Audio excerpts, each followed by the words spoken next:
Hello, and welcome to the course Statistics 1.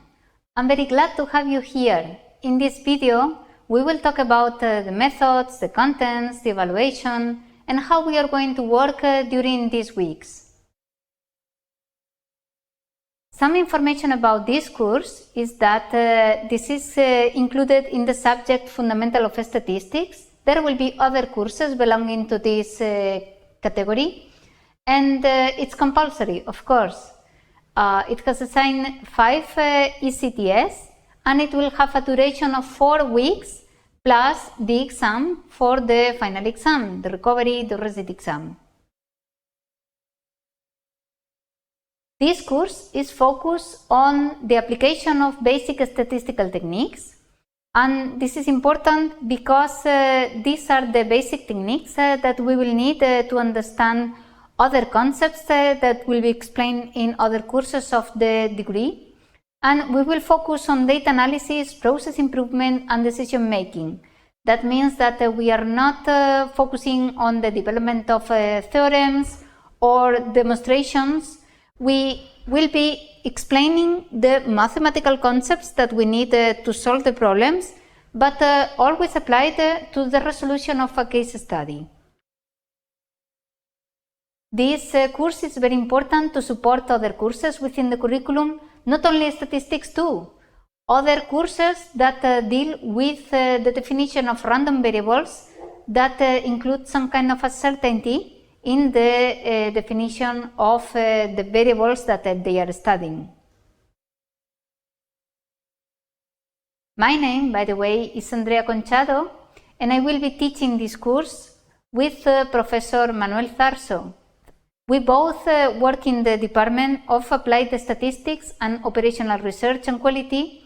Here you may see our emails and also the website of our profiles in case you are interested in. So, at the end of the course, you should be able to propose creative and innovative solutions to complex situations. That means that you will be able to collect some data and analyze this data to approach a problem that has some challenge, includes some challenge, and you can provide a solution from a quantitative point of view.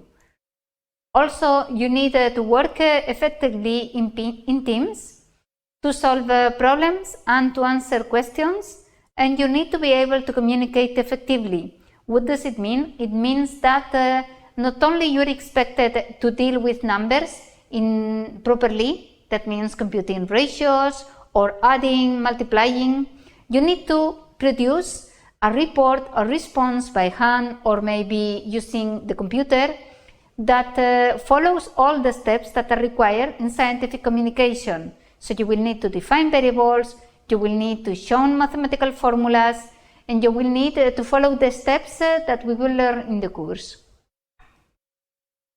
Of course, you need to be able to learn autonomously, but we will be working with you. We will be attending all the questions that you have throughout the course. And lastly, the specific competence to apply basic statistical procedures. So the contents of the course have been organized in 4 units, but it doesn't mean that you need to spend 1 week for each of the units. Our proposal is that you spend the first week studying the introduction to statistics and the study of descriptive statistics. This is a nice introduction to exploratory data analysis and can be useful for any analysis you perform now or in the future. I mean, it's quite likely that you need to work with mean, medians, percentages, frequencies, correlations. This set of basic statistical procedures will be useful for most analysis you will have to perform in the future. The second week, you will work in probabilities. This is the unit that is more mathematical in this course, but we needed to introduce some important ideas as the definition of probability, the definition of marginal, conditional, joint probability that will be used in next unit.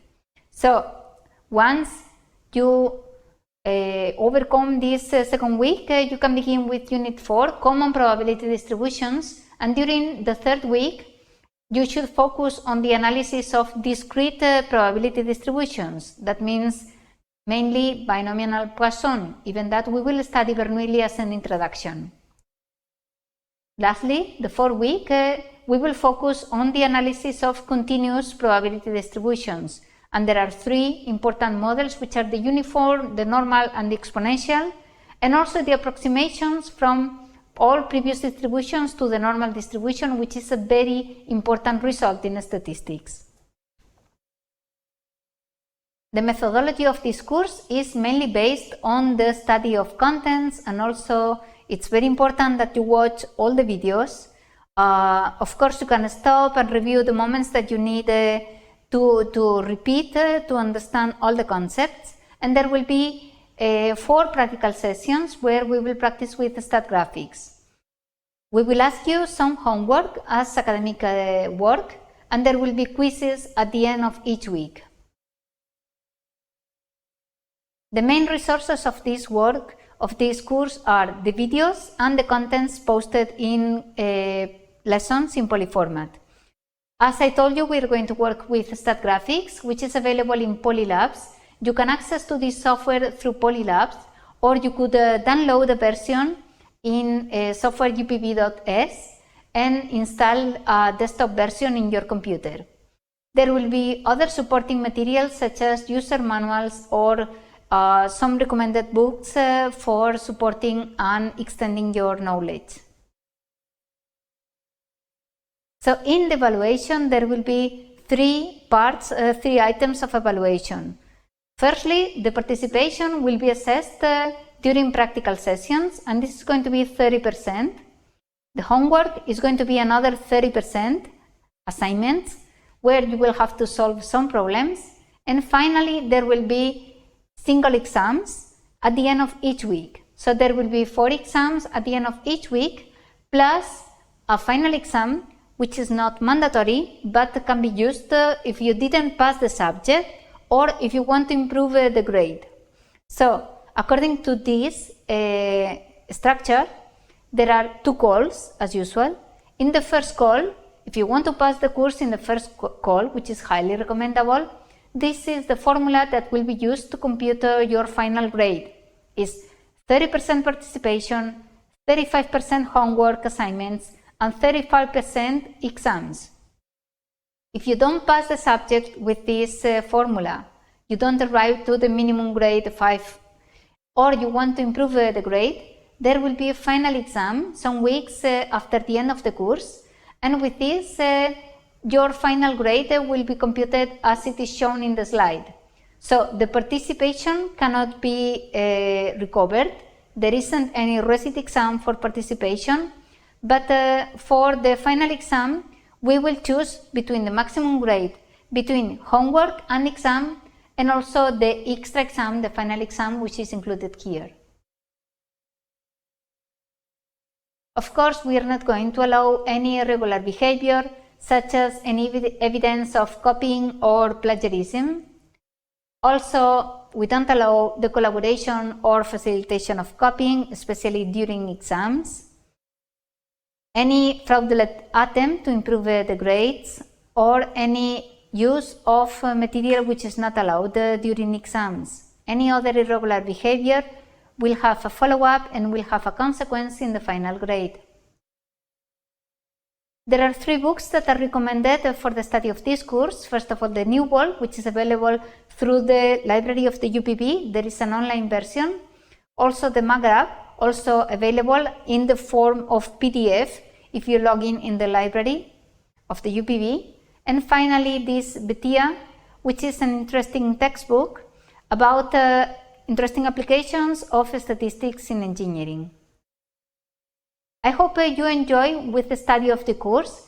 Remember, we are here to solve any doubt that you have throughout the course, not only about contents, could be about the evaluation, any missing video, any content that it's difficult for you in this course. And I hope that you keep motivated during the course, because this course is very important for your degree and for your education. And it's going to be essential in the future if you're going to work in different workplaces, that you are able to deal with statistical software, and you are able to add value to your workplaces through the proposal of new solutions, of new decision makings using quantitative information. So thank you for your attention, and come on, boys and girls, I hope you enjoy the course.